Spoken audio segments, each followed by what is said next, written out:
obboleettiin Saayidoo bira dhattee Saayidoo araarfachuudhaaf egaa Saayidoo faana Saayidoon waan isheen Sumayyaa mana hidhaatii baasteef jedhee baay'ee isheetti gaddeetii jira.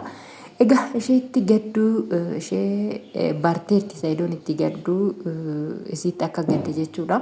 Haa ta'u malee mana isaa dhattee haadha manoota isaa mariisistee mana isaa dhattee isa araarfattee jirti. Saayidoon dhugaa dubbachuudhaaf baay'ee tokko itti dhaga'amee boo'aatii ture jechuudha. Saayidoon gaafa isatti dhaga'amee jedhee hin beektu akkam akka inni ta'u miira keessa gala. Miira keessa galee boo'aa ture jechuudha. Maaliifin wanta kanatti miira keessa sagalchee ilmaan isaati jechuudha. Inni ilmoo kan koo tan ijaan argaa ilmoo kan koo akka baatitti akka nama kamiititti iyyuu ilmoo kan koo nan gargaara ilmoo kan koo daaran baasa ilmoo kan koo yoo beelofte beelan baasa yoo dhiibutte dheebuun baasa jedheeti jechuudha. Kan inni ilmoo isaa ijaan arguu barbaadu fi egaa obboleettiin isaa immoo maaliif akka waan kana goote isiitu beeka. Anarratti dhiisi waa'ee ilmoo kan keetii in argattaa in argattuu kanaafuu narratti dhiisi anatuyyuu waa hunda sii xumura ati garuu waan anan isiin jedhu qofa tole naa jedhi jechaanitti turte jechuudha. Hanga ishiitti dubbachuu irratti maal gochii mana kan koo dhufte maaliif seesistanii maanatti ni minaa dura itoo ishiin mana jiraatte hin dhufu hanga jedhuunitti egaa mana hin turre inni. Egaa akkuma beekamu viidiyoo jidduu keessa galchaa turetti argitanii jirtu diliverii meeshaa namootaaf geggeessatii ture. Inni kanarra ture inni hin barre akka obboleettiin isaa achi dhufte mana dhuftee garuu haadha manoota isaa hin beeku maaluma iccitii maalii akka isheen nu qabdee dhuftu ni ilaalla jedhanii raawwatanii jechuudha. Ishee akka isheen achi dhuftee isa faana haasoftu kan isaan taasisanii. Egaa haa ta'u malee dhattee waan fedhellee haa ta'uti obboleessa isheetti dubbatteetti egaa garaa duubas haa ta'uti innillee immoo garaallee hammaatee aabooti garuu itti dubbateetii jira. Egaa waan baay'ee waliin haasa'anii jiru. Waa'ee Sumayyaas akka maaliidhaaf akka isheen mana hidhaatii baaste ati diina kan koo osoo nama na ajjeesus ta'ee osoo nama na waan tokko na godhus ta'ee ati mana hidhaatii baasteetii na ajjeechistee jirta jedhee baay'ee tokko isheetti gaddee jechuudha. Baay'ee tokko itti dubbataatii ture akkuma argitanitti dhugaa baay'ee nama gaddisiisa. Maaliifin kana duras jechaatii turre mana hidhaatii ba'uun ishee gara tokkoon akka ilmoo dubaraa takkaan yoo ija dubartiitiin yoo ilaalle ba'uun ishee gaariidha. Ilmaan iseetiif illee amma ilmoon isii gaafa isiin mana hidhaa jirti jedhanii dhaga'anii itti dhaga'amuun isaanii nafu aga fedhellee maaf hin taaneeti. Ammas immoo gaafa isheen alarra jirtuu fi mana hidhaa keessatti tokkomitti bilbilaan itti dubbachuu dandeessi ijoollee kanatti jechuudha. Abbaan isaanis irraa fagaate haati isaanis gaafa irraa fagaattu daa'ima kana itti dhaga'ama. Haati keenya eessa dhaqxe abbaan keenya eessa dhaqan kan jedhanii miira isaanitti dhaga'amu hin jira. Gaafa sana yaada keessa galu barnoota isaaniillee seeraan hin hordofanii.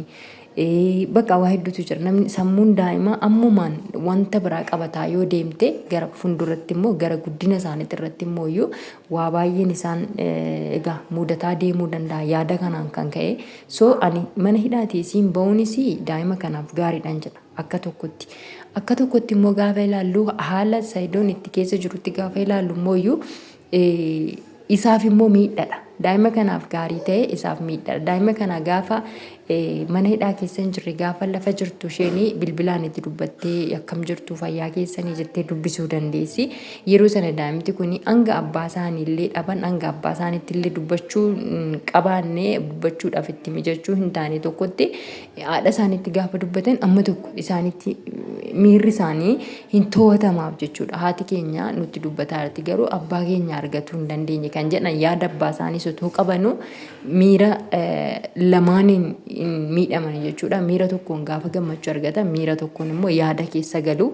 So kana hundumaayyuu immoo dhugumaan obboleettiin Saayidoo kun kana sirreessitee akka inni akka isheen isatti daa'ima kana argisiistu akka isiin fiddee raawwattee isaa wal qunnamsiistuun goosiste taanaan inshaallah bareedduudha. Akka viidiyoo dhumaa kana arginetti kan chaanaala ishee irratti kan gallakkeeffame akkuma arginetti Sumayyaan garaa hirteetii jirti jechuudha. Sumayyaan hin beektu garuu gaararraadha hoggasuu garagaltee jechuudha.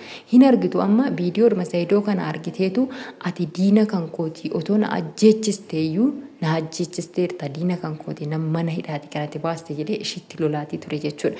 So viidiyoo kana yoo dhaggeeffatteyyuu garuu afaan oromootiin dubbataa turanii muraasadha maariffaan kan isaan dubbatan kana maariffaa irrattis lakkifameera bargit garuu ግማሽ afaan oromootiin dubbatanii jechuudha. Isa garuu isheen as turgumsiifattee maal akka isaan jedhan maal akka isaan dubbatan hundasaa hin dhageessii jechuudha.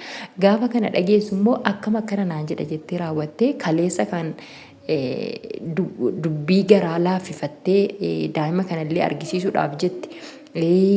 Ishiidhaaf illee garaa raafte sana deebitee immoo garagaluu dandeessa jechuudha. Hin beekamu haalli Sumayyaa hin beektu kana dura waa meeqa kan isin tole jettee kaatee oggasuma kana ofirra deebitee kan isin intini jechaatii turte jechuudha. So egaa ani hin beeku rabbiin tokkichi haa beeku maleedha. Maal takka godhamu amaanaa galaatiin jiru inna inshaallah rabbi keessa dhufee raawwatee jira kana ani isaan jedheetii miti jechuudha. Kana rabbiin kana taatee jiru kanan akka isaanillee walitti deebi'an illee kanan jiru tan amma meeddoo kanatti jarri kuni walitti yoo deebi'uu baatan ilmaan isaanii walitti argisiisanii ilmoon gara lachittuu gammachuudhaan jiraachuu hin dandeessii turte jechuudha. Garuu jarri kun maaliif akka akkas godhan ani hin beeku maaliif akka ta'e. Maaliif akka ta'e hin beeku jechuudha. Garuu Sumayyaa maaliif akkanatti akka gaggamte hin beeku jechuudha. Maaliifin gaashiin yookiin bakka jara kana isa amansiisee dubartoota kana irraa akka inni gallakkisiisu taasisee ofii koo dhuunfaa kan qofa itti jiraachuun barbaada jechuu dandeessa jechuudha. Jettees jirti immoo akkuma dhageessanu jetteerti kana dura jechuudha. Garuu ani bobborcamaa jiraachuu hin danda'u. Gaafa tokko yoom ana bira dhufa yoom ishee bira dhaqa yoom ana bira dhufa yoom ishee bira dhaqa jedhee raawwadhee lakkaawwataa ani jaarsa kan koo lakkaawwataa yoom na bira dhufa yoom ishee bira dhaqa jedhee lakkaawwataa jiraachuu hin fedhu jette. Haadha manaa lamaan sadiin jiraachuu hin fedhu jette. Garuu dhuguma nama dabbara.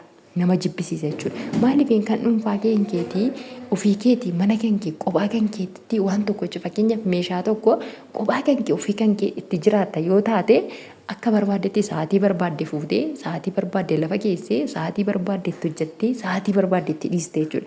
Garuu nama faana yookiin immoo ollaa faana itti qixa fayyadamta yoo taate ollaan hanga waan sana itti hojjetattee keessaa fixatutti teessee eeggatta. Atis immoo itti hojjettee keessaa fixxee waan sana namaaf galchuu qabda jechuudha. So kana jechuun nama lama ta'anii nama tokkotti dhiira tokkotti yookiin jaarsa tokkotti fayyadamuu jechuudha. Qodaadhuma jechuudha.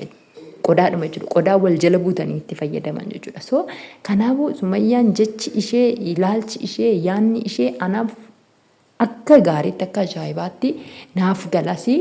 Wanni isheen jettu kun immoo naaf ta'allee anillee waan sana hin fudhadhu otoo anas ta'e jechuudha. Otoo anas ta'e jireenya akkasii jiraachuu hin fedhu jechuudha. Jireenya akkasii keessa jiraachuu hin fedhu. Jireenya qophaa kan kootti itti fayyadamuu hin fedha malee. So kanaafuu